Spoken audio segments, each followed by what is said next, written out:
नमस्कार, मैं डॉक्टर राकेश पाठक। हिंदी अकादमी दिल्ली के एक फैसले से इस वक्त साहित्य की प्याली में तूफान आया हुआ है।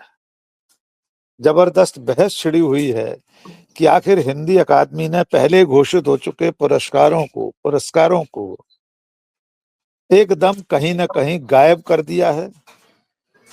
हिंदी अकादमी जो इनामात बड़े बड़े साहित्यकारों को शलाका सम्मान इत्यादि के नाम से दिया करती थी, उसमें अब नए नाम जुड़ गए।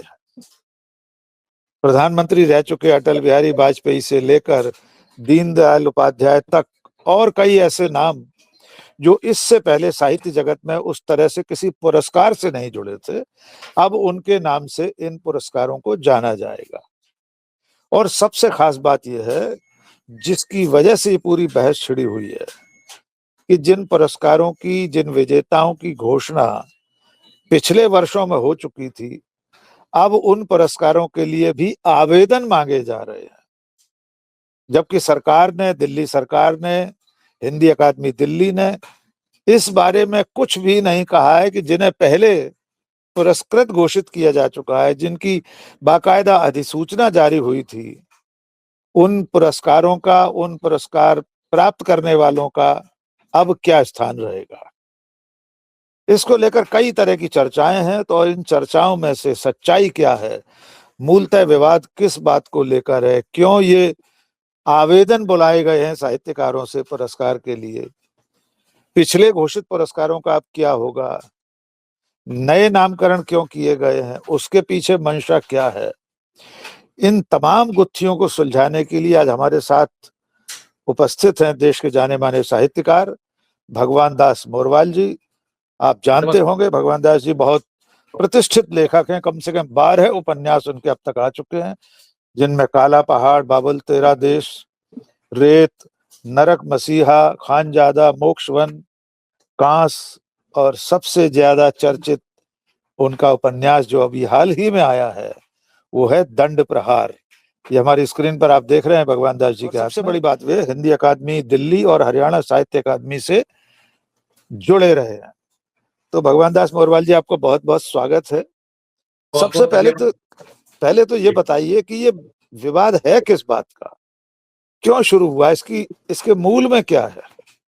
डॉक्टर साहब, ये तो तय था कि जो ये हाल में विज्ञापन निकाला गया हिंदी अकादमी की तरफ से जी, दिल्ली सरकार की जो हिंदी अकादमी है, उसमें एक विज्ञापन निकाला गया है और उस विज्ञापन में 4 वित्त वर्षों के 2022-23, 2023-24, 2024-25 और 2025-26 यानी 4 वर्षों के जो हिंदी अकादमी के सम्मान है या पुरस्कार है, उनके लिए आवेदन हेतु ये विज्ञापन निकाला गया है।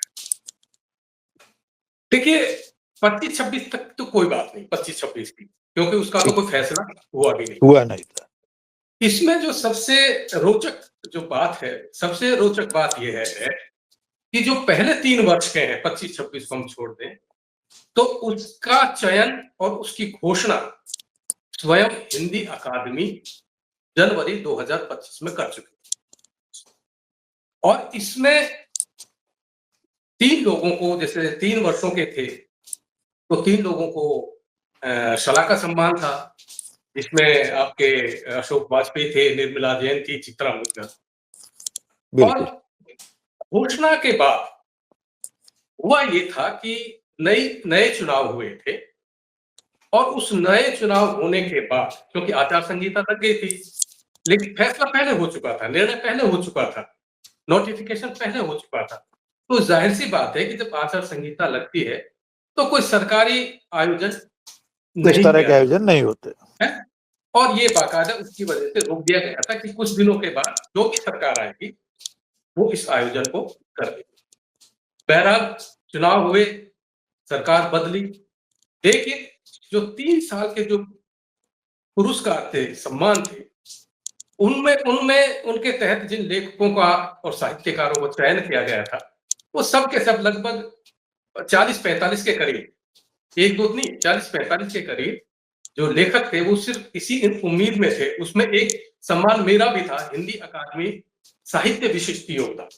जी, वो तो 3 शलाका सम्मान के अलावा टोटल 45 सम्मान।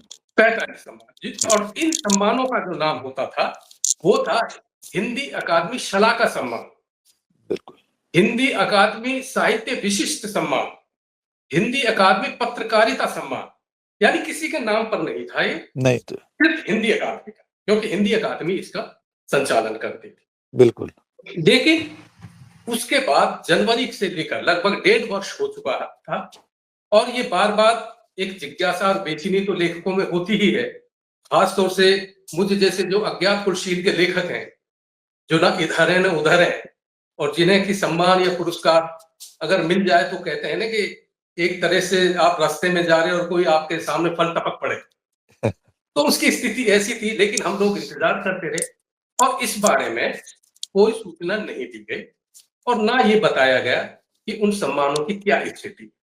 अचानक अभी पिछले 10 तारीख को, शायद 4-5 दिन पहले, एक अखबारों में और सोशल मीडिया पर एक विज्ञापन आता है, और उसमें ये कहा गया है कि इन 4 वर्षों के लिए नए सिरे से, जिसमें जो योग्य साहित्यकार, लेखकों आदि हैं, उनके संपूर्ण जो उनका बायोडेटा, जीवन परिचय है, वो मंगाया गया। एक तरह से रिकमेंडेशंस आमंत्रित की गई।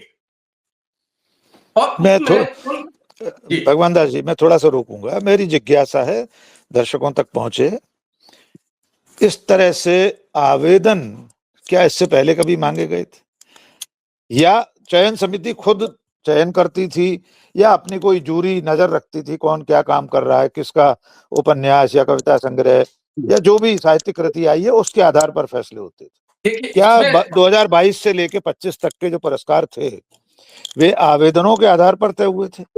देखिए, इसको हम आवेदन नहीं कहते जी, हमें इसको कहना चाहिए कि अनुशंसा है। अनुशंसा, अब ठीक है। जैसे हर संस्था में की एक सीमा होती है कि, क्योंकि उन्हें नहीं पता कि इतना बड़ा हिंदी का इलाका है, क्या क्या लिखा जा रहा है, क्या क्या पढ़ा जा रहा है, तो वो अपनी सुविधा के लिए, एक स्क्रूटनी के लिए ये एक रास्ता अपनाता, इसमें कोई बुराई भी नहीं, मैं ये समझता हूं। ठीक है, कोई बुराई नहीं है ना। और लेकिन जो जो जो अनुशंसा आती है, उसके अलावा जो कमेटी है वो उसका चयन कर सकती है। तो जब ये नए सिरे से विज्ञापन आया, तो वहां तक तो ठीक था कि 25-26, लेकिन जैसे ही लेखकों की नजर, और खासतौर से उन लेखकों की नजर कि जिनका की चयन किया गया था पहले हो चुका था, हाँ, विभिन्न भिन्न विधाओं में, पत्रकारिता में या में उसमें, तो लोगों को थोड़ी सी ये बेचैनी हुई कि आखिरकार जब ये विज्ञापन आया है तो उन पुराने पुरस्कारों, 3 साल के पुरस्कारों, यहां मैं एक चीज आपको बता दूं जो कि सबसे महत्वपूर्ण है, और मैं चूंकि अकादमी से जुड़ा भी रहा हूं, और वो महत्वपूर्ण चीज ये है कि इस अकादमी के पूरे संचालन के लिए जो नीतिगत फैसले लिए जाते हैं, उनके लिए एक गवर्निंग बॉडी होती है, जिसको कि संचालन समिति कहते हैं। और जो इस तरह के जितने भी फैसले होते हैं, उसकी जो सूची तैयार होती है, वो गवर्निंग बॉडी और उसकी एग्जीक्यूटिव कमेटी, कार्यकारी समिति, जो कि उसी में से अलग से बनाए जाते हैं, वो उन सबकी स्क्रूटनी करके, सूची बना के, फिर अप्रूवल के लिए दिल्ली सरकार का जो भाषा और कला संस्कृति जो विभाग है, वहां भेजा जाता है, और वहां के बाद फिर वो मंत्री तक जाता है, जो संबंधित मंत्री, वो उसमें अप्रूवल देता है, वापिस आकर फिर वो नोटिफाई। पहले इसके अध्यक्ष दिल्ली के मुख्यमंत्री हुआ करते थे पदेन रूप से, बाद में बदलाव हुआ है, मंत्री होने लगे शायद। हाँ, जी, पहले ये था कि पिछली सरकार तक, पिछली सरकार के कुछ वर्षों तक इसकी जो बॉडी होती, इसकी बॉडी ये होती है कि इसमें एक अध्यक्ष होता है जो पहले मुख्यमंत्री हुआ करता जैसे, और उसके बाद उपाध्यक्ष होता है, वो नॉमिनेटेड होता है, जिसको कि सीएम नॉमिनेट करता है, और उसके बाद 13-14 लोगों की एक गवर्निंग बॉडी होती है। फिलहाल उपाध्यक्ष पद पर क्या सुरेंद्र शर्मा जी हैं, जाने माने जो हास्य कवि। और मजे की चीज ये है कि जैसे इसके जो अंतिम उपाध्यक्ष थे वो थे सुरेंद्र शर्मा जी। हाँ, मैं उन्हीं के लिए पूछ रहा था।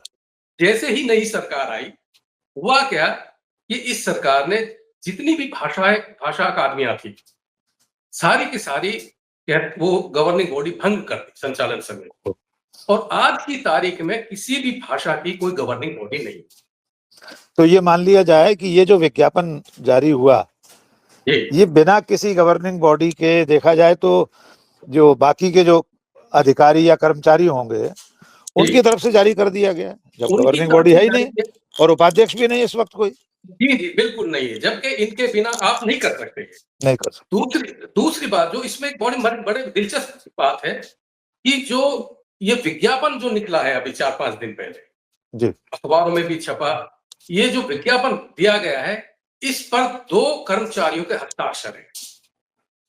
मजेदार चीज ये कि जो ये 2 अधिकारी हैं ये हिंदी अकादमी के एलडीसी और यूडीसी के साइन किए हुए ये प्रेस विज्ञप्ति।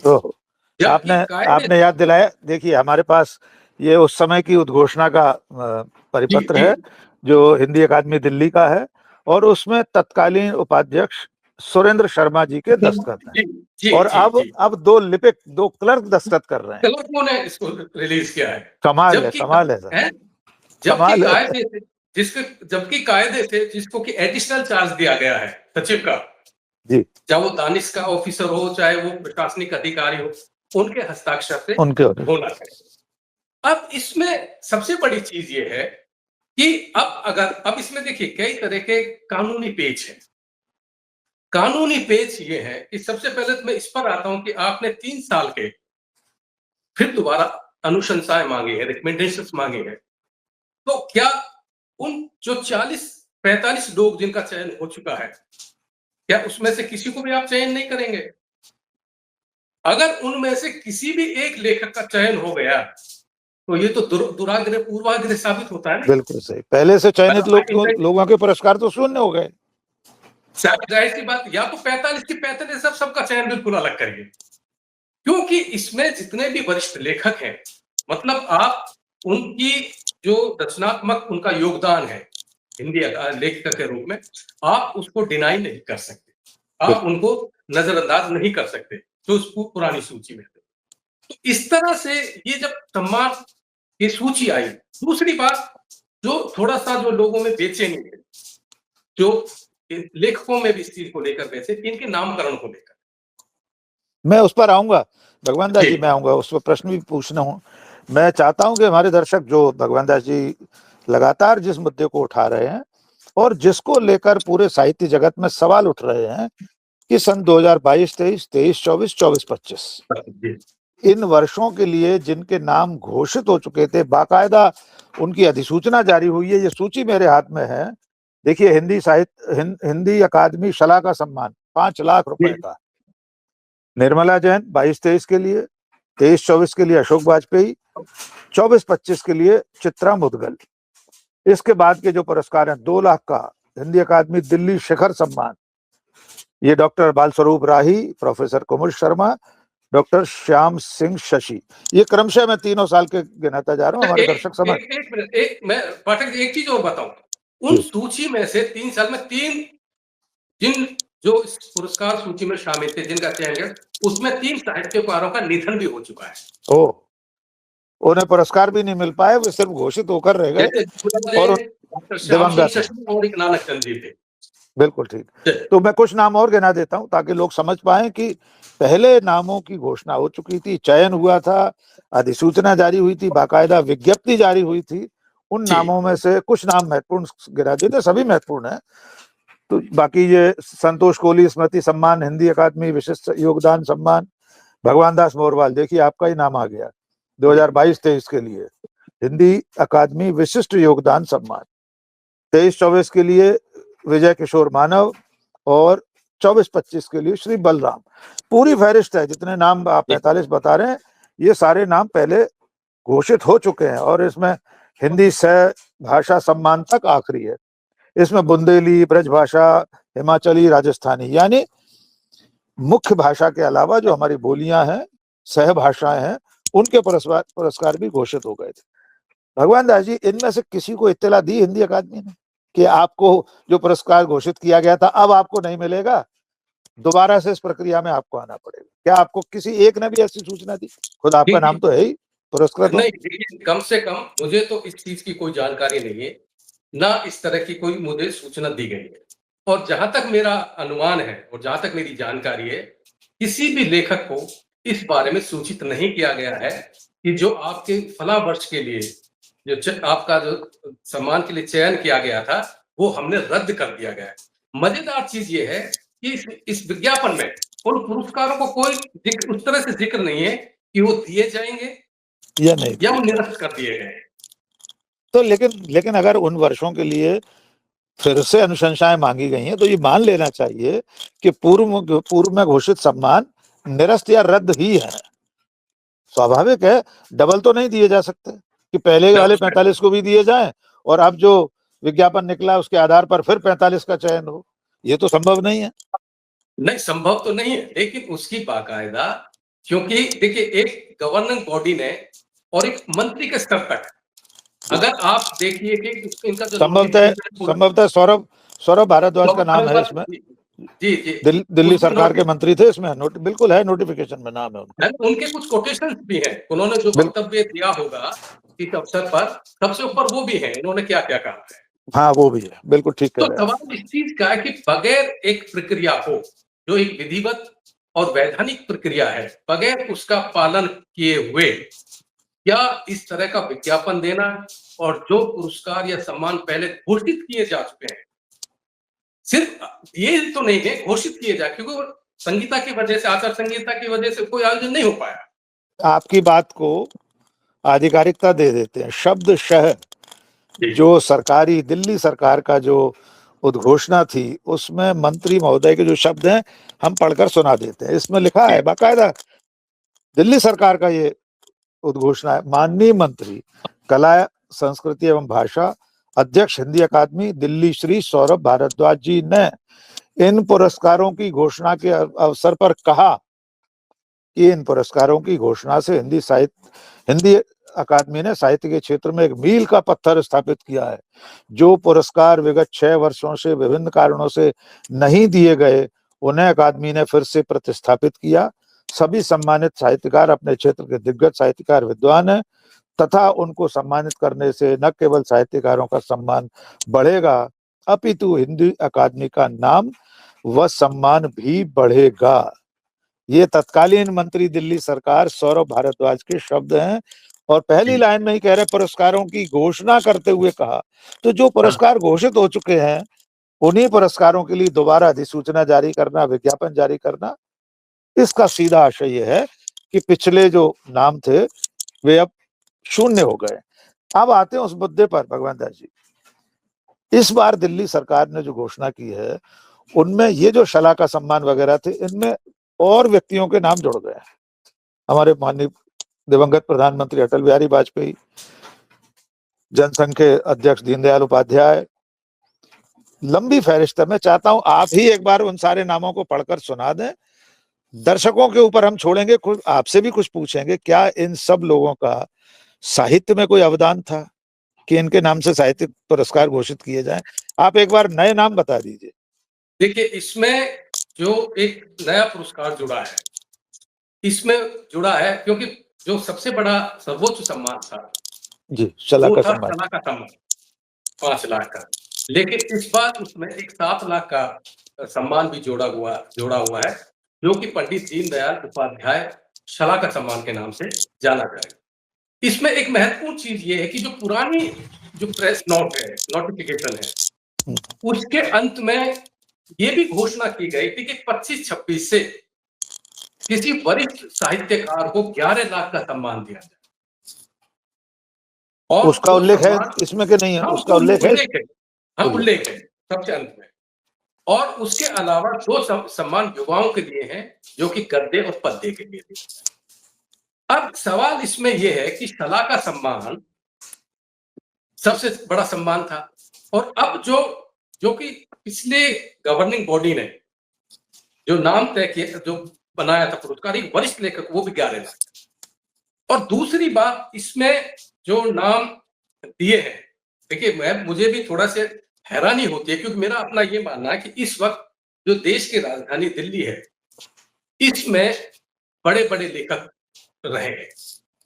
अगर मैं कहूं, कृष्णा सोती दिल्ली में, विष्णु प्रभाकर थे, भीष्म साहनी थे, जैनेन्द्र जी थे, कमलेश्वर जी थे, राजेंद्र यादव जी थे, मतलब बहुत एक लंबी सूची है, आप लंबी गिनिए।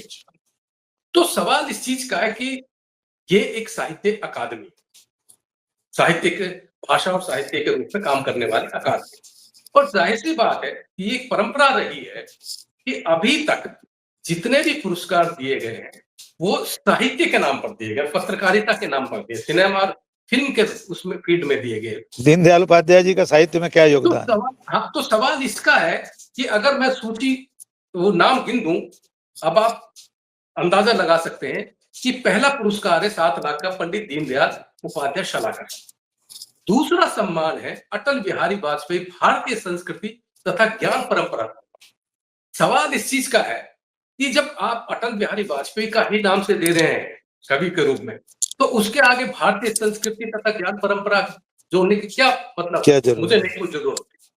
इसी तरह से तीसरा पुरस्कार है अहिल्या, रानी अहिल्या बाई होलकर सम्मान। अच्छा, इसमें एक विभाग और भी है, जो लोग हैं, लोगों का कहना यह है कि क्या पंडित दीनदयाल उपाध्याय साहित्यकार के रूप में क्या अटल बिहारी वाजपेयी से बड़े हैं? कम इसको से भी कम अटल लेकर बिहारी वाजपेयी तो कवि थे, कविताएं उनकी, कवि कविता संग्रह। है। और उसके अलावा जो चौथा है संत रविदास साहित्य सम्मान, उसके बाद है वीर सावरकर सम्मान जो कि राष्ट्रीय चेतना के लिए दिया जाना है। छठा है पंडित मदन मोहन मालवीय साहित्यकार सम्मान, उसके बाद है बाबा जोरावर सिंह सम्मान, ये बाल साहित्य के लिए। स्वामी विवेकानंद युवा प्रतिभा सम्मान, ये 35 वर्ष तक की आयु के लेखक के लिए है, युवक युवतियों के लिए ये 1 लाख का है, जबकि पिछले उस नोटिफिकेशन में ये 50-50 हजार के 2 युवा पुरस्कार शुरू किए। उसके बाद है विद्या निवास मिश्र सम्मान हिंदी पत्रकारिता के लिए, पत्रकारिता के लिए। उसके बाद है निर्मल वर्मा हिंदी अनुवाद सम्मान। अब आप ये देखिए कि निर्मल वर्मा के नाम पर एक सम्मान शुरू किया जाता और वो भी अनुवाद के लिए। उसके अलावा उसके बाद है डॉक्टर विजय कुमार मल्होत्रा हिंदी सेवा सम्मान। हम सब जानते हैं डॉक्टर विजय कुमार मल्होत्रा का क्या अवदान है साहित्य और सेवा में। उसके अलावा है, ये सबसे महत्वपूर्ण जो मैं बता रहा हूं, रामचंद्र शुक्ल हिंदी उत्कृष्ट सम्मान। अब आप ये बताइए कहां रामचंद्र शुक्ल और उनके नाम पर क्या क्या हिंदी उत्कर्ष सम्मान। मतलब कई बार इन सूचियों को पढ़कर और इनके सामने जो सम्मानों की जो घोषणा की गई है इस विशेषण के साथ, वो भी मतलब कहना है वो बड़ा एहसास करता है। उसके बाद है वासुदेव शरण लोक संवर्धन सम्मान, फिर है देवेंद्र स्वरूप भारतीय वाङ्मय सम्मान, फिर है मृदुला सिन्हा महिला साहित्यकार सम्मान। और मृदुला सिन्हा जी के बारे में मैं बता दूं कि वो एक समय जिस कार्यालय में मैं काम करता था केंद्रीय समाज कल्याण बोर्ड में, उसकी 6 वर्षों तक अध्यक्ष रह चुके केंद्रीय समाज कल्याण बोर्ड की, और दुर्भाग्य से इस केंद्रीय समाज कल्याण बोर्ड को इस सरकार ने पिछले 1-1.5 वर्ष पहले बंद कर दिया गया है और उसको अगर मैं ठीक हूं तो राजमाता विजय राजे सिंधिया की जीवनी लिखी उन्होंने। जी वही है जी, हमारी चेयरमैन रही थी। उसके बाद जो अंतिम है वो नाम भी देखिए, अंतिम में किसका नाम आता है, नरेंद्र कोहली साहित्यकार से। सवाल ये है कि इसमें नामों को लेकर तो थोड़ी असहजता तो है ही, उनके जो किस विधा में दिए जाना है उनके नाम पर, ये अपने आप वो भी मैं समझता हूँ बड़ा असहज। जब तो देखिए दिए जाते तो हिंदी अकादमी फला सम्मान। बिल्कुल ठीक। देखिए सावरकर हो, दीनदयाल उपाध्याय हो, इनका तो साहित्य में अवदान उस रूप में नहीं माना जा सकता। यद्यपि सावरकर ने किताबें लिखी हैं, हिंदुत्व है उनकी किताब, 1857 का स्वतंत्र समर उनकी किताब है, लेकिन कम से कम हिंदी अकादमी जिन पुरस्कारों की घोषणा कर रही है उसमें दीनदयाल उपाध्याय के नाम पर अटल बिहारी से भी ऊपर शला का सम्मान दिया जा रहा है। साहब, हिंदी अकादमी साहित्य और भाषा के लिए काम करती है, वो राजनीतिक मंच नहीं है। बिल्कुल। और तो कम से कम हमें साहित्य और भाषा की गरिमा को थोड़ा सा बचा कर रखना चाहिए। बिल्कुल, इतने सारे लोग हैं देश भर में अगर सिर्फ दिल्ली को ही केंद्रित रखना है, आपने जैसा कहा, नामवर सिंह का नाम भी जोड़ सकते हैं। बहुत लोग अभी 100 साल के बाद उनका देहांत हुआ है, पिछले 1-1.5 जी, वर्ष पहले ही। बिल्कुल, बिल्कुल, हाँ। है बहुत नाम, बहुत नाम है, चंद्रकांता सोनरक्षा जी हैं, यानी एक बिल्कुल। नाम नहीं है। भगवान दास जी, हम लोग बात कर रहे थे कि हिंदी अकादमी दिल्ली के इन पुरस्कारों को लेकर जो राजनीति दिखाई दे रही है, खास तौर से पुरस्कारों के नए नामकरण को लेकर, उनमें जो नाम दिखाई दे रहे हैं, जिनमें से कईयों का साहित्य से कोई दूर दूर तक लेना देना नहीं रहा।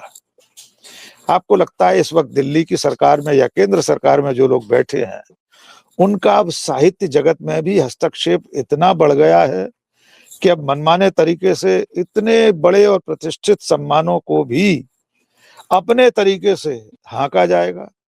देखिए, दुर्भाग्य से ये होने लगा है कि जो साहित्य अकादमियां हैं, जबकि साहित्य किसी राजनीतिक पार्टी का साहित्य नहीं होता है। बिल्कुल ठीक। साहित्य तो एक ऐसी संवेदना है जो लेखक महसूस करता है, यथार्थ को देखता है, फिर उसको अभिव्यक्त करता है। मेरा ये मानना है कि साहित्य को दरअसल इस तरह से उसका राजनीतिकरण नहीं करना चाहिए। राजनीतिकरण नहीं, मैं ये कहता हूं कि इसमें जितने भी लोगों को पहले सम्मान दिया जाता तो वो उनका जो पूरा अवदान होता था, साहित्यिक अवदान। अब जैसे मुझे भी विशिष्ट, मतलब एक तरह से समग्र योगदान के लिए मिला है, किसी एक पुस्तक के लिए नहीं मिला है। एक पुस्तक के लिए तो समझ में आता है ये भाई फला उस तरह की उससे किताब है उसके पक्ष में, लेकिन ये पूरे समग्र लेखन के लिए दिया जाता है। तो मेरा ये अपना ये मानना है कि हमें और हमारी सरकारों को कम से कम साहित्य के प्रति थोड़ा संवेदनशील और उदार होना चाहिए, राजनीति से इसे दूर रखना चाहिए। बिल्कुल। और ये तो लेखन की और साहित्यकारों की लंबी परंपरा रही है। कुंभन दास भी हमारे ही बिरादरी के लेखक थे, बिल्कुल, जिन्होंने राजशाही के सामने बिल्कुल साफ जाने से मना कर दिया था, और ऐसे की एक लंबी सूची है। तो कम से कम जो लेखक और साहित्य की जो गरिमा है, उसका जो सम्मान है, उसकी जो प्रतिष्ठा है, मैं समझता हूं कि सरकारों को और इससे जुड़े संस्थानों को कम से कम उसको बचाने का सबसे पहले प्रयास करना चाहिए। आखिरी सवाल, क्या इसमें कहीं ना कहीं साहित्यकार भी थोड़े बहुत दोषी दिखाई देते हैं आपको? क्योंकि साहित्य में खेमेबंदियां, विचारधारा के आधार पर अलग अलग खूंटे हैं सबके। क्या आपको लगता है कहीं ऐसा भी कुछ है? देखिए, इसका कारण क्या है जी, कि जो हमारी जो साहित्य अकादमी है, उसमें हिंदी के लिए एक सम्मान दिया जाता है, और एक छोटी सी भाषा जो है इस देश की, उसमें भी एक ही सम्मान दिया जाता है। जबकि ये चर्चा रहती है कि जो साहित्य अकादमी है, उसमें जो इतना बड़ा इलाका है हिंदी का, उसमें कम से कम 5 सम्मान दिए जाने चाहिए। ठीक बात। तो जो आप ये कह रहे हैं कि देखिए हिंदी अकेले ही दिल्ली में, और ये जो पुरस्कार है, सम्मान है हिंदी अकादमी का, आपको सुनकर हैरानी होगी कि इसमें गाजियाबाद भी शामिल है, इसमें नोएडा भी शामिल है, इसमें फरीदाबाद भी शामिल है, और दिल्ली तो है। तो इस तरह से अगर हम पूरे दिल्ली छोटे से एनसीआर को देखें तो इसमें कई हजार लेखक हैं। ठीक बात। अब कई हजारों को अकोमोडेट करना, अब जाहिर सी बात है कि कुछ लेखक थोड़ा सत्ता के करीब भी होंगे, सत्ता के भी करीब होते हैं, और कुछ ऐसे भी होते हैं कि वो लिखते तो खूब है, खूब उनकी चर्चा भी होती है, सब चीज होती है, लेकिन क्योंकि वो किसी सत्ता के केंद्र के निकट नहीं होते हैं, इसलिए उनको थोड़ा सा उपेक्षित किया जाता है। तो जाहिर सी बात है, जिस राजनीति की बात कर रहे हो, वो राजनीति सिर्फ और सिर्फ इसलिए है कि हिंदी में दरअसल लेखक बहुत, ठीक है, और हर आदमी, हर लेखक अपने आप को इसके लायक समझता है कि अगर भगवान दास मोरवाल को मिला है या डॉक्टर राकेश पाठक को मिला है, तो हमें क्यों नहीं मिलना चाहिए? ठीक है। तो इसी को लेकर अगर एक बड़ी मजेदार चीज है कि इस पूरे विवाद को लेकर, इस पूरे मुद्दे को लेकर लेखकों में बहुत ज्यादा हलचल नहीं, सिर्फ इसलिए कि भाई हमें नहीं मिला। जबकि ये बात एक साहित्य और लेखक की, कहते हैं ना, सत्ता, उसकी प्रतिष्ठा और उसके सम्मान की बात है। तो ऐसे मामलों में लेखकों को सामने आना चाहिए। और देखिए, सम्मान और पुरस्कार तो नसीब के खेल होते हैं डॉक्टर साहब। ये जरूरी नहीं है कि मैं कितना ही महान साहित्य रचूं, मुझे सारे सम्मान पुरस्कार मिल जाए।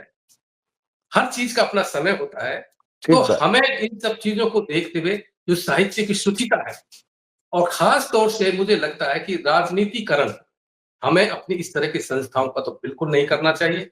ये मेरा विनम्र आग्रह है। मैं बार-बार इस बात को कहता हूँ कि लेखक होता है, वो समाज का लेखक होता है, किसी राजनीतिक दल का लेखक। एक और बात, अगर कोई लेखक इस पूरे उसको चुनौती दे दे कोर्ट में, हाई कोर्ट में, जी, तो पहली ही सुनवाई में, पहले ही झटके में सबका सब टर्न डाउन हो जाएगा। बिल्कुल मैं आपकी उन लेखकों का क्या दोष है जिनको कि आपने मतलब घोषणा करके आप उनको नहीं दिया जा। ठीक बात, अच्छी बात आपने कही है कि देखिए जो चीज लिखित में उद्घोषित हो चुकी, जिसकी घोषणा हो चुकी, सरकारी नोटिफिकेशन निकल गया, मंत्री ने घोषणा की, उपाध्यक्ष के दस्तखत से परिपत्र, तो इतने घोषित पुरस्कारों को एकदम ठंडे बस्ते में डालकर नई अनुशंसाएं मांगने की ये कोशिश उचित नहीं है। भगवान दास जी का कहना यह कि कम से कम साहित्य को राजनीति से दूर रहना चाहिए और साहित्य का राजनीतिकरण नहीं होना चाहिए, और राजनीति को भी साहित्य में इस तरह दखल नहीं देना चाहिए। और सबसे आखिर में उन्होंने जो कहा है कि अगर कोई साहित्यकार अदालत का दरवाजा खटखटाएगा तो निश्चित तौर पर इसमें न्याय होगा, क्योंकि सब कुछ दस्तावेजी प्रमाण मौजूद है। तो ये बातचीत हमारे दर्शकों को कैसी लगी कमेंट सेक्शन में जरूर बताइएगा। और ये एक ऐसा मुद्दा था जो हम लोग राजनीति और तमाम दूसरे मुद्दों पर बात करते रहते हैं, लेकिन साहित्य भी समाज के लिए बेहद जरूरी है। और जैसा कि हमेशा से कहा जाता रहा है कि साहित्य समाज का आईना है, तो इस आईने में समाज अपनी शक्ल देखे और राजनेताओं को भी ये आईना दिखाया जाए कि कम से कम साहित्य को बख्श दें, अकादमियों को राजनीति से दूर रखें। बहुत बहुत धन्यवाद भगवान दास जी इस बेहतरीन चर्चा के लिए। धन्यवाद। बहुत शुक्रिया।